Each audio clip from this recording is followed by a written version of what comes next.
Tun jalan-jalan kami. Terima kasih Tuhan. Bapak sebentar kami akan mendengarkan firman-Mu. Berbicaralah buat kami, tumpahkan isi hati-Mu, berikan pewahyuan.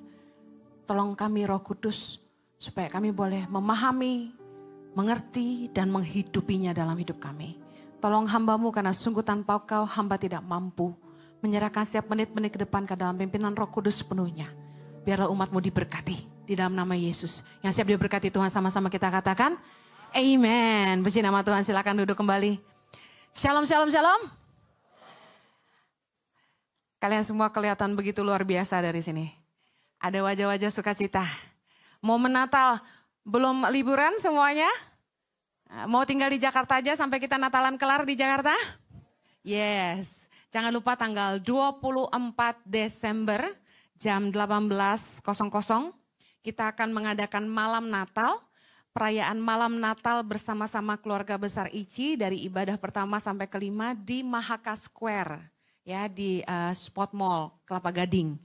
Jangan lupa untuk datang lebih awal karena parkiran akan di-reserve bagi jemaat ICI yang memiliki stiker di mobilnya. Jangan lupa di pengumuman nanti ada scan QR code, Anda harus daftarkan regio nomor mobil Anda, plat nomor mobil Anda supaya bisa diutamakan untuk parkiran ya. Ada di screen saat ini.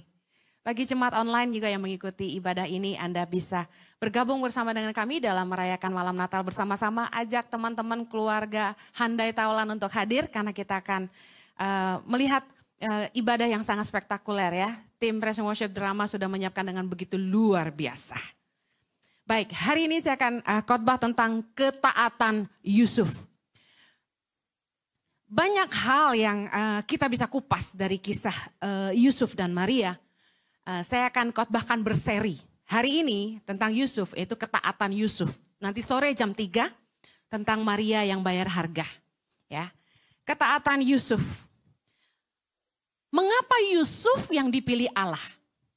Pernahkah Anda berpikir? Dari sekian juta manusia, kenapa Yusuf yang dipilih Allah?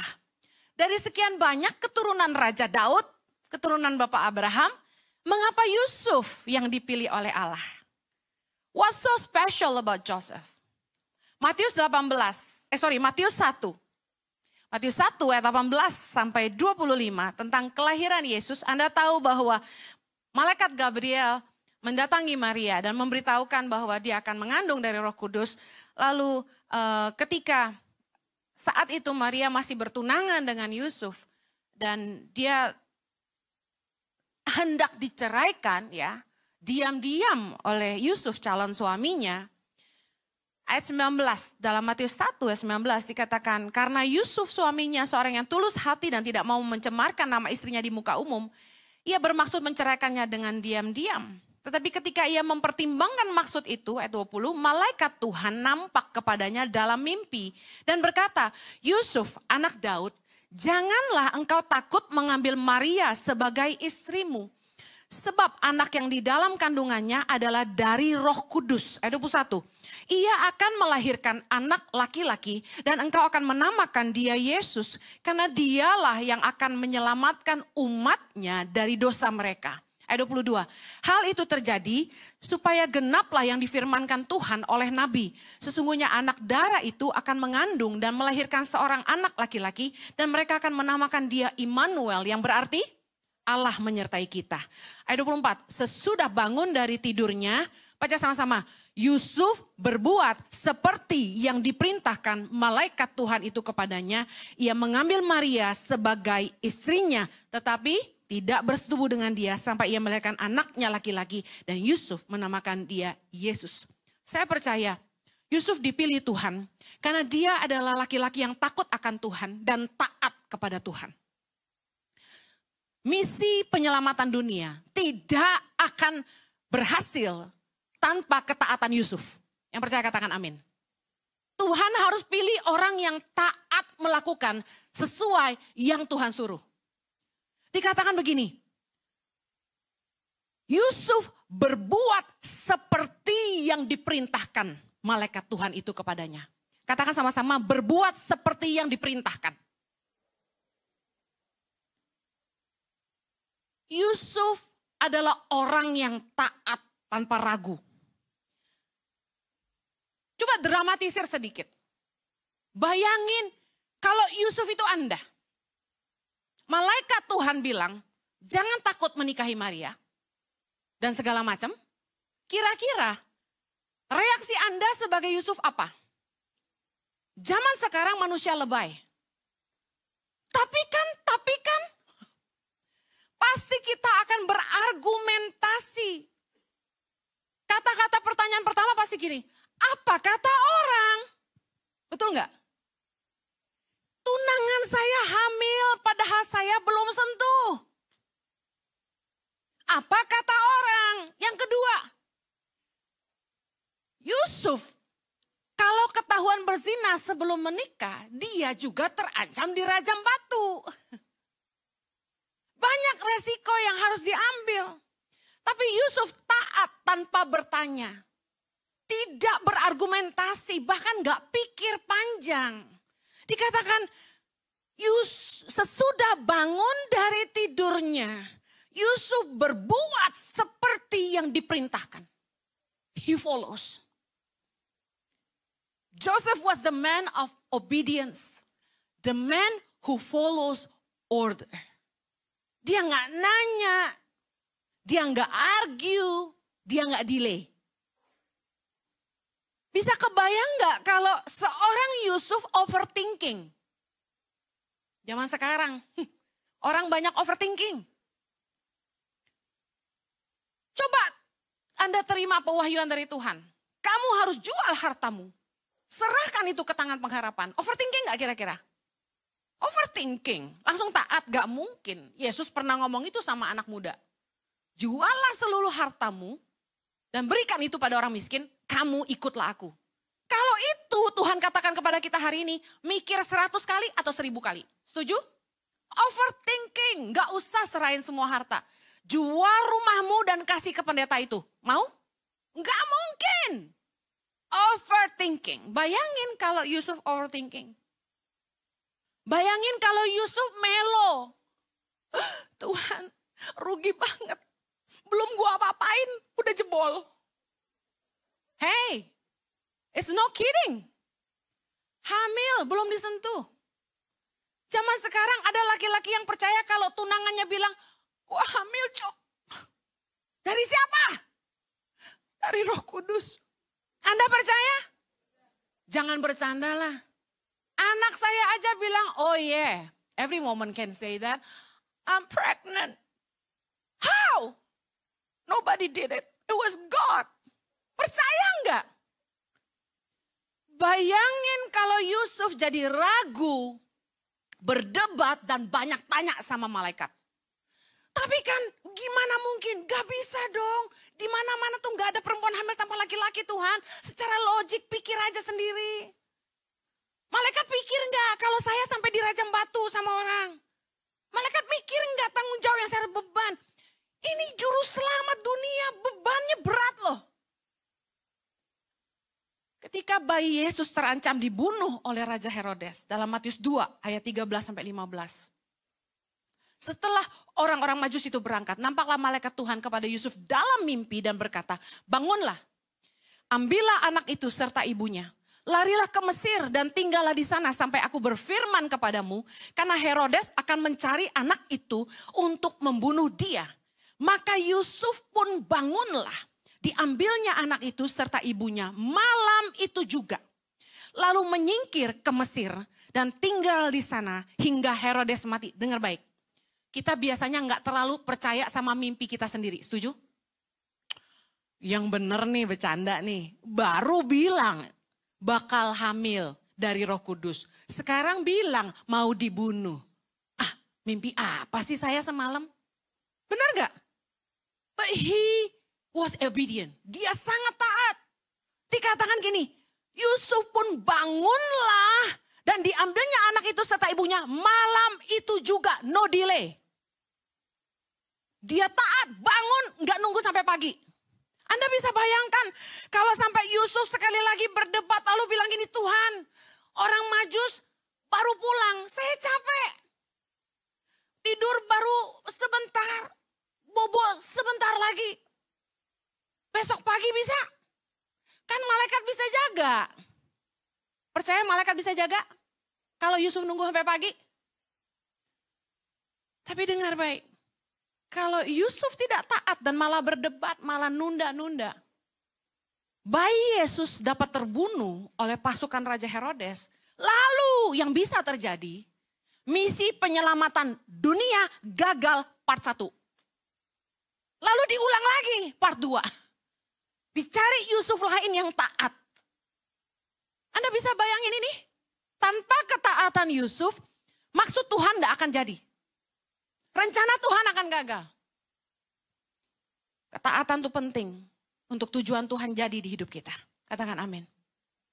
One of the hardest things in life is to do something without question. Saya kasih tahu. Hal yang tersulit bagi banyak orang adalah taat tanpa perlu bertanya. Kamu lakukan ini. Gak usah basa-basi, langsung siap. Saya seneng banget sama army gitu. Bapak sudah makan? Siap, sudah makan Bu. Bapak sehat? Siap, sehat Bu. Wih, keren. Saya pengen tuh Tangan Pengharapan asramanya pakai sistem militer gitu. Bandel push up gitu. Bandel sit up gitu kan. Keren tuh, siap terus. Saya punya salah satu leader di Tangan Pengharapan. Dia besar di asrama TNI.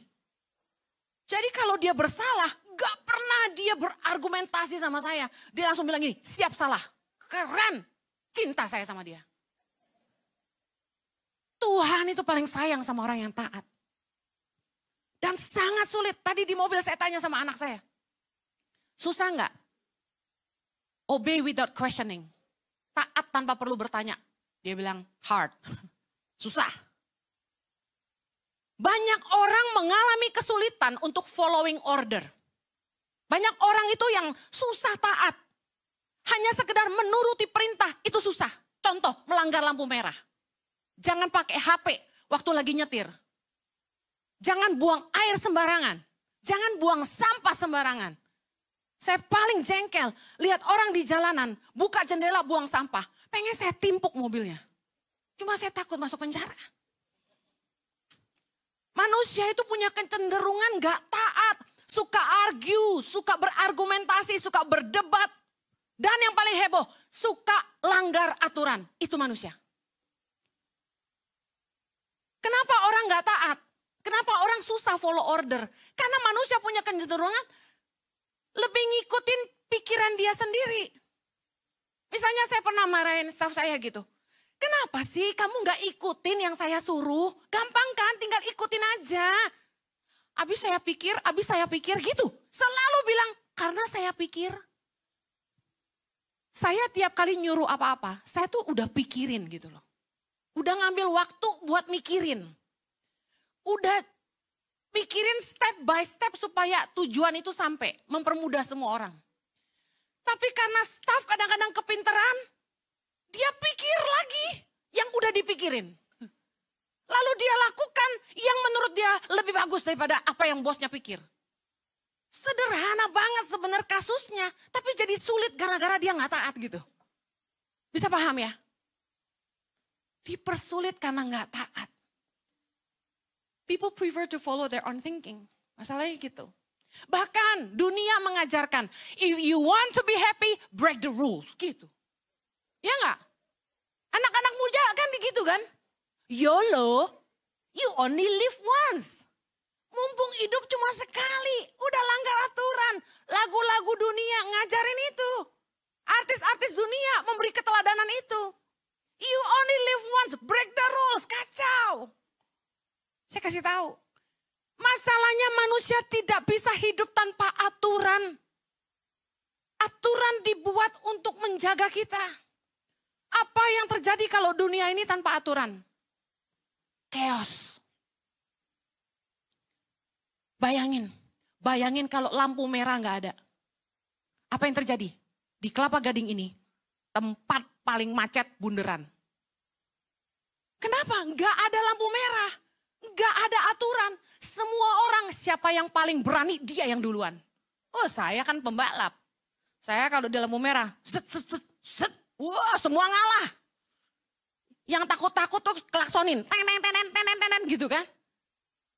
Sulit, yang kuat yang menang kalau nggak ada aturan. Yang lain diabaikan. Kita butuh aturan. Bayangin apa yang terjadi di Indonesia.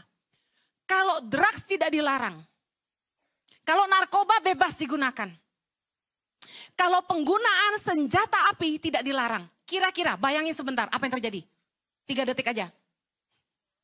Chaos. Saya kasih contoh, ada gambar di screen, silakan. Pada kesempatan dibayarin orang ke Kanada. Di Hastings Street namanya. Anda bisa Google zombie at Hastings Street, Vancouver. Di downtown, pusat kota Vancouver, Kanada. Tempat ini menjadi sangat kumuh. Menjadi sangat menakutkan. Saya aja lewat tuh sampai dingin tangannya dan gemeteran. Why? Anda akan melihat di kanan kiri orang teler kayak zombie. Ada yang sampai pingsan. Ambulan banyak. Polisi sergap di situ. Jalanan raya ini menjadi kumuh, banyak tenda-tenda, banyak homeless yang tinggal di sepanjang jalan Hastings Street. Toko-toko menjadi tutup, usaha-usaha menjadi rugi, properti menjadi jatuh harganya. Padahal ini di pusat kota, ibaratnya Sudirmannya kita. Berubah menjadi tempat kumuh, tempat homeless dan tempat drug addicts. Saya yang foto ini. Ini foto dari saya. Anda bayangkan keadaan waktu saya lewat. Ngeri. Tanpa aturan. Chaos. Drugs diizinkan. Senjata api diizinkan. Next. Di San Francisco. One of the most beautiful city in the world. Apa yang terjadi di sana? Sekali lagi. Di downtown San Francisco. Multimedia ada fotonya? Di pusat kota San Francisco menjadi tempat yang tidak aman, berbahaya dan kumuh. Sampai begitu saya mau ke San Francisco, ada orang di LA yang pesan gini, hati-hati, jangan keluar di atas jam 6 sore. Ngeri gak? Karena pusat kotanya yang harusnya begitu indah, menjadi tempat yang sangat berbahaya. Banyak homeless dan drug addicts. Dan saya kasih tahu, baru-baru ini teman di Amerika cerita. Di Amerika, angka kematian karena penembakan sangat tinggi. Kenapa? Karena penggunaan senjata api tidak dilarang. No rules for gun. Semua orang yang bisa beli, mampu beli, dapat license. Ngeri gak?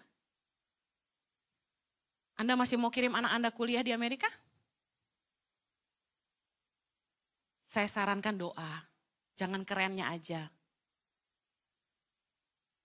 Penggunaan senjata api dan drugs yang dibebaskan di negara-negara ini menjadi penyebab masalah bagi kota itu. Area yang harusnya menjadi tourism di San Francisco, the downtown. Hotel-hotel bintang 5 high-end menjadi sepi. Bisnis menjadi rugi. Merugikan kota, merugikan bangsa. Makanya kenapa kita harus bersyukur kita hidup itu ada aturan. Ketaatan pada aturan, ketaatan kita pada perintah adalah hal yang menjaga kita supaya kita tidak celaka. Katakan amin. Jangan suka nggak taat. Kalau dikasih tahu istrimu, jangan main handphone kalau lagi nyetir. Itu taat.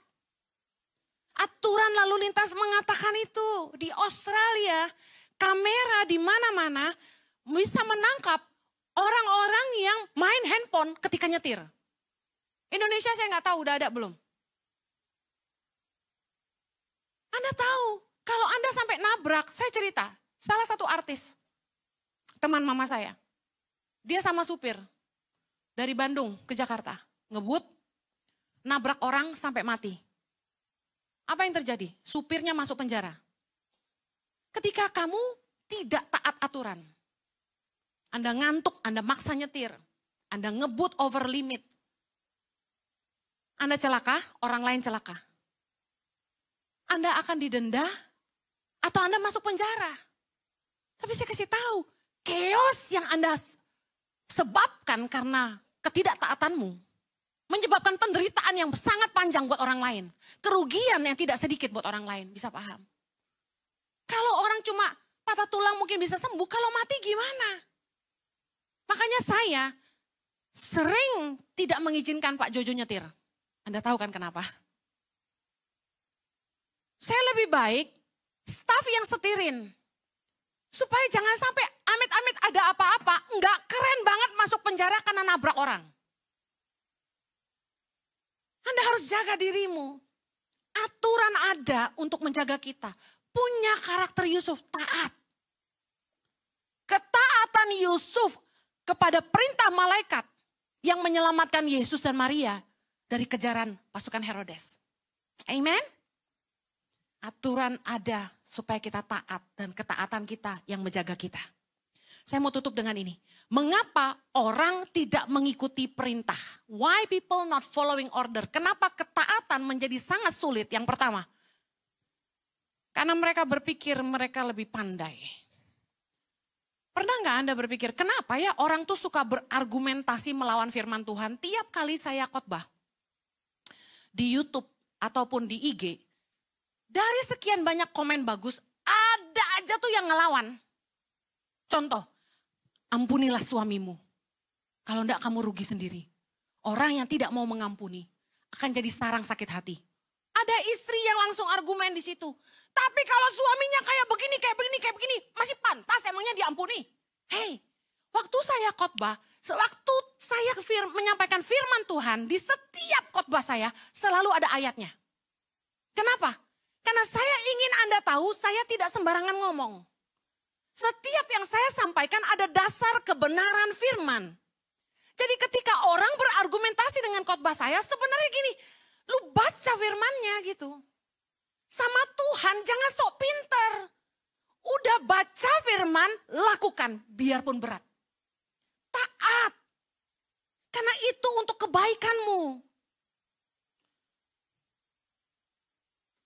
Alkitab berkata, kita perlu belajar percaya sama Tuhan itu seperti anak-anak. Lukas 18 ayat 17. Yesus ngajarin ini.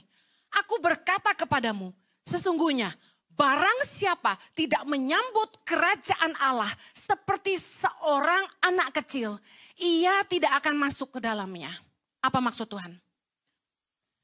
Anak kecil itu polos. Anak kecil melambangkan kepolosan dan keluguan.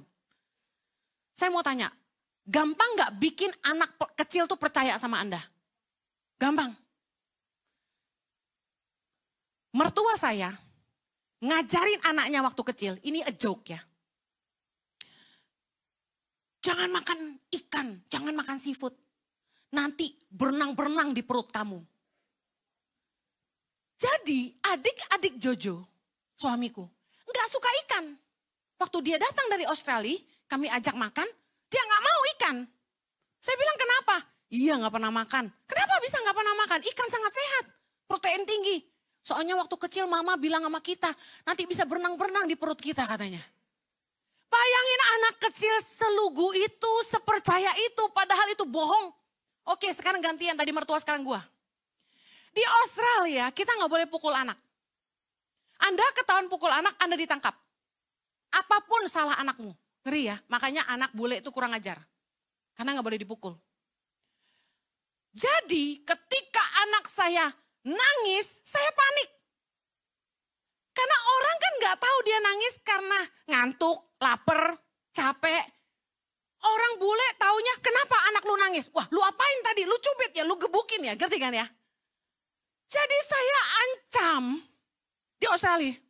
Don't cry or the police will caught you. Padahal kalau kamu nangis nanti mama yang ditangkap gitu loh. Tapi saya pelintir dikit. Jangan nangis, nanti polisi datang tangkap kamu. Jadi anak saya sampai besar, ingat itu. Kalau kami ke Australia, mereka selalu cerita itu. Mami ini pernah bohongin aku, dia bilang. Mama bilang kalau aku nangis nanti polisi datang tangkap. Padahal mama yang ditangkap, dia bilang gitu. Bayangin anak kecil tuh gampang dikibulin. Benar gak? Gampang kita tuh menanamkan kepercayaan ke anak-anak. Anak-anak begitu polos. Nah, apa maksud Tuhan menyamakan sesungguhnya barang siapa tidak menyambut kerajaan sorga seperti seorang anak kecil, dia tidak akan masuk ke dalamnya gini. Lu jangan sok pinter. Kalau sama Tuhan taat aja. Terima dengan open heart. Setiap kebenaran firman Tuhan yang akan mengubahkan hidupmu. Jangan argue. Dalam Matius 18 ayat 3 dibilang gini. Lalu berkata, aku berkata kepadamu, Yesus bilang gini. Sesungguhnya jika kamu tidak bertobat dan menjadi seperti anak kecil ini, kamu tidak akan masuk ke dalam kerajaan sorga. Bertobat dan menjadi seperti anak kecil maksudnya apa? Pertobatan sangat penting di mata Tuhan. Anak kecil tuh kalau ditegur, mereka tuh langsung sorry mami. Sekali dalam umur hidup saya pernah nyuri uang 10.000 rupiah dari mama saya. Untuk beli permen di warung. Tapi zaman saya masih kecil itu, uang 10.000 tuh kayak 100.000 zaman sekarang. Gede nilainya. Jadi, si warung encek itu, dia tuh heran. Kok anak sekecil ini punya uang 10.000, kan gede gitu loh. Karena beli permen zaman itu 25 perak. Ya, masih saya kecil tuh. Zaman now gak ngerti. Jadi dia bilang gini, kamu ambil uang mama kamu ya. Dia bilangin ke mama saya. Tuh encek gue inget sampai sekarang. Saya digebukin sama mama saya. Mama saya galak banget. Persis kayak Bu Heni. Enggak, beda. Gue galaknya di mimbar doang. Turun dari mimbar lemah hatinya. Jadi saya digebukin. Sejak hari itu saya tidak pernah nyuri lagi. Sampai hari ini saya tidak pernah mencuri. Didikan mama saya itu membuat saya ingat bahwa mencuri itu salah. Makanya saya berintegritas. Berkat pukulan mama saya. Saya kasih tahu, anak kecil itu kalau dididik, dia ingat. Jadilah orang yang bertobat. Jangan ngobat. Jangan kumat. Orang kalau jatuh satu kali, itu kejatuhan. Tapi kalau jatuh terus, itu kedoyanan. Dengar baik, pertobatan itu jauh lebih penting dari sekedar mempertahankan reputasi kita di mata dunia. Kadang-kadang kita tidak mau bertobat. Kita kelihatannya tobat, tapi kita nggak tobat. Kita kelihatan baik di depan orang, padahal dalamnya kita tuh hancur. Kita bikin dosa. Kita nggak setia. Tapi orang lihatnya kita fine-fine aja dan kita lebih mentingin yang fine-fine di mata orang daripada benar di mata Tuhan. Kita harus belajar kayak anak kecil. Bertobat. Orang yang polos tuh taat. Baby, listen okay. You have to wait for mommy until mommy come back you can eat. Pernah lihat video itu? Anak kecil didisiplin dari kecil. Makanan kesukaan dia ditaruh di depan dia. Terus mamahnya sengaja tinggalin dia dengan pesan. Kamu gak boleh makan dulu sampai mama datang ya. Dia pengen banget. Pernah lihat videonya? Dia udah pegang-pegang, dia taruh. Dia pengen, dia udah, dia bergumul. Semenit tuh rasanya sejam. Akhirnya mamanya balik lagi dan bilang gini, good girl. Now you can eat. Langsung. Anak kecil tuh taat karena polos. Ini maksud firman Tuhan. Matius 18 ayat 4. Sedangkan barang siapa merendahkan diri dan menjadi seperti anak kecil ini, dialah yang terbesar dalam kerajaan sorga. Apa maksud firman Tuhan? Merendahkan diri dan menjadi seperti anak kecil. Maksudnya gini, orang yang rendah hati dan polos. Orang polos itu mudah diajar, mudah dibimbing, mudah diarahkan. Anak kecil kan lebih mudah diarahkan daripada orang tua ya kan? Orang yang rendah hati itu sama. Mudah ditegur, mudah dikasih tahu, mudah diarahkan. Gak bandel, gak mokong. Anak-anak jauh lebih mudah dibandingin orang dewasa untuk diajarkan. Makanya kenapa Tangan Pengharapan memilih untuk mendidik anak-anak daripada ngurusin yang tua-tua. Why? Karena orang tua selalu bilang gini, pengalaman gue lebih banyak dari lo. Gue udah bikin ini puluhan tahun, lu anak kemarin sore ngapain lo? Orang tua suka ngomong gini, saya sudah banyak makan asam garam. Anak-anak muda pernah dengar kata-kata ini? Orang tua itu bebal. Susah dikasih tahu. Karena ngandalin pengalaman. Sok pintar kadang-kadang. Makanya Tuhan marah. Kita gak boleh punya sifat seperti itu. Kita harus seperti anak kecil. Yang gampang dikasih tahu. Rendah hati, gampang ditegur. Orang yang tinggi hati tidak akan mau terima teguran. Sama Tuhan. Kita gak boleh sok pintar. Sama Tuhan itu kita harus rendah hati. Kayak anak kecil, mau dengar, mau taat. Firman Tuhan dalam Roma 12:16 dan Roma 11:25a berkata, jangan menganggap dirimu pandai. Bagaimana manusia kita ini sang ciptaan, mau sok lebih pintar dari sang pencipta. Ayub 36:26 berkata, sesungguhnya Allah itu besar, tidak tercapai oleh pengetahuan kita. Jumlah tahunnya tidak dapat diselidiki. Baca sama-sama Pengkhotbah 8 ayat 17. Yuk, 3, 2, 1.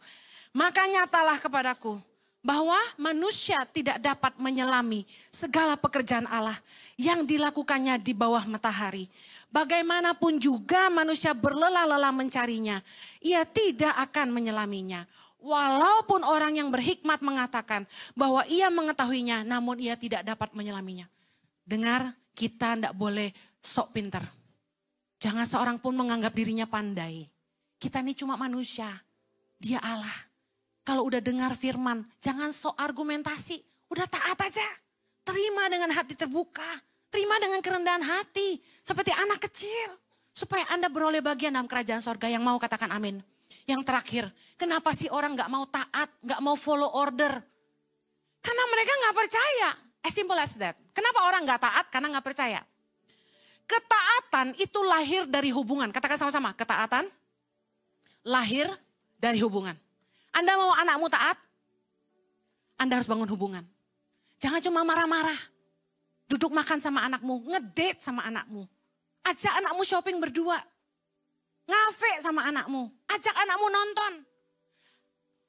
Hubungan melahirkan otoritas.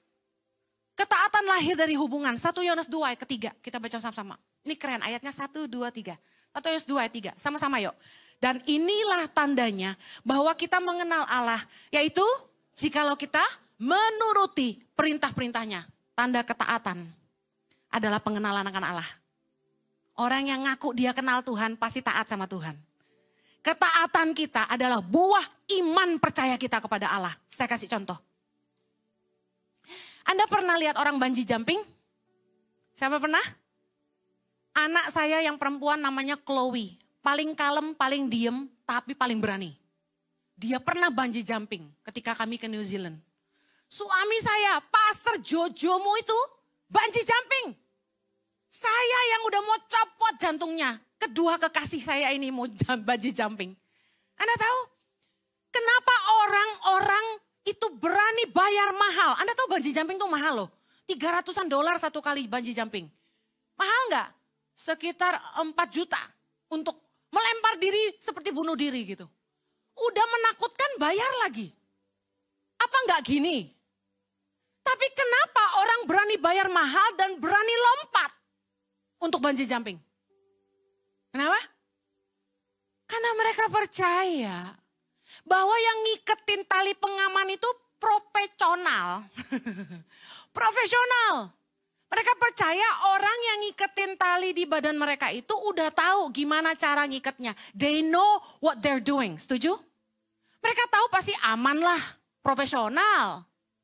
Makanya orang datang dan lompat. Bayar lompat. Gak ada sedetik. Sedetik deh, ceplok jatuh udah selesai. Simeon hampir mau bungee jumping kalau saya bayarin.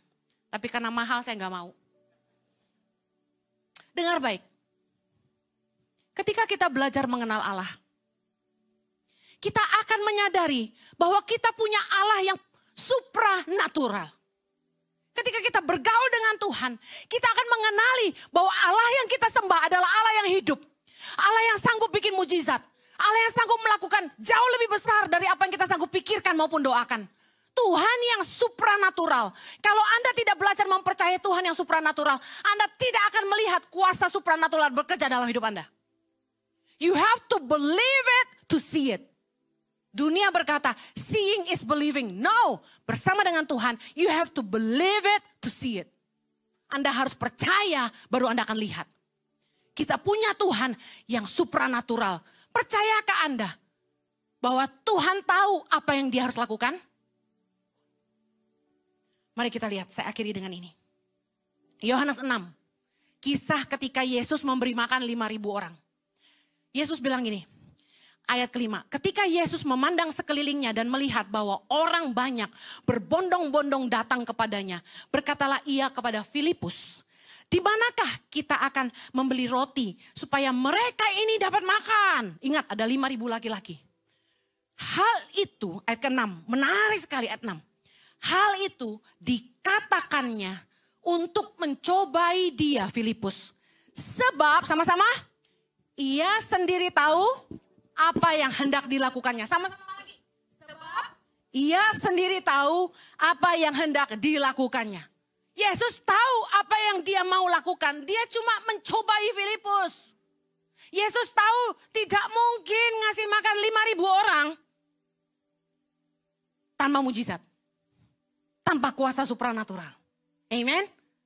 Yesus tahu apa yang dia lakukan, tapi seringkali dia kasih kita ujian. Do you believe him? Kita tahu di akhir kisahnya, 5.000 laki-laki makan kenyang. Ada sisa 12 bakul. Ketika Tuhan menyuruh Anda melakukan suatu kemustahilan. Ketika Tuhan memanggil engkau untuk sebuah panggilan. Percayakah Anda bahwa Tuhan tahu apa yang dia harus lakukan? Percaya? Pikirin baik-baik pertanyaan ini. Kalau Anda percaya, Anda memiliki Tuhan yang supranatural. Anda tidak akan pernah ragu-ragu mempercayai dia, melampaui keadaanmu dan masalahmu, melampaui apapun yang kamu lihat hari ini. Karena kamu tahu dia sanggup bekerja, melampaui apapun yang kita sanggup doakan maupun pikirkan. Efesus 3 ayat 20, amen. Saya kasih tahu kalau saya hari ini bersama Pastor Jojo, taat mengambil panggilan Tuhan, meninggalkan hidup kami, meninggalkan segala harta kami, pulang dari Australia, terancam kehilangan permanen residen kami. Dan kami tetap bertahan di Indonesia menghadapi begitu banyak kesulitan, harus hidup susah, pas-pasan, harus dihina orang, kesana sini kerja cari uang, bukan untuk kami tapi untuk orang lain. Dan hari ini kalau sudah lebih dari 10.000 anak-anak Indonesia bisa mengecap makanan bergizi dan pendidikan. Kalau sampai hari ini Tangan Pengharapan sudah jalan 18 tahun menolong Indonesia di berbagai wilayah. Saat ini ada 85 titik, ada 110 titik. 8.700 anak-anak terupdate kemarin. Ada 8.700 anak-anak pedalaman. Di 110 titik di seluruh Indonesia yang Tangan Pengharapan sedang beri makan dan pendidikan. Kemuliaan buat Tuhan kita. Amen. Setiap bulan ada 500 sampai 1.000 orang miskin yang kami layani dalam pengobatan gratis. Obat-obatan gratis. Ada 8 sekolah berasrama yang sedang berjalan saat ini. Ada lebih dari 250 guru tersebar di seluruh pelosok Indonesia. Mempertahankan kantong-kantong Kristen supaya mereka bisa sekolah tanpa pindah agama. Dengar baik, Anda adalah keluarga kami. Kita mengalami kemustahilan ini bersama-sama. Karena kita mempercayai kita punya Tuhan yang sanggup melakukan jauh lebih besar dari apapun yang kita sanggup pikirkan. Mau doakan, katakan haleluya. Pejamkan matamu, katakan aku percaya. Aku punya Tuhan yang besar, yang sanggup melakukan jauh lebih besar, jauh lebih banyak dari apapun yang aku bisa pikirkan maupun doakan. Aku percaya Engkau punya kuasa supranatural melampaui Tuhan keadaanku, masalahku, tantangan di hadapanku. Aku sanggup menghadapi segala sesuatu karena Engkau tinggal di dalam hidupku. Aku percaya aku akan mengalami mujizat. Aku percaya hidupku penuh dengan kebaikan. Aku percaya aku penuh dengan kelimpahan. Karena Tuhan setia. Di dalam nama Yesus. Amen. Believe in him, taat dan lihat mujizat. Katakan amen.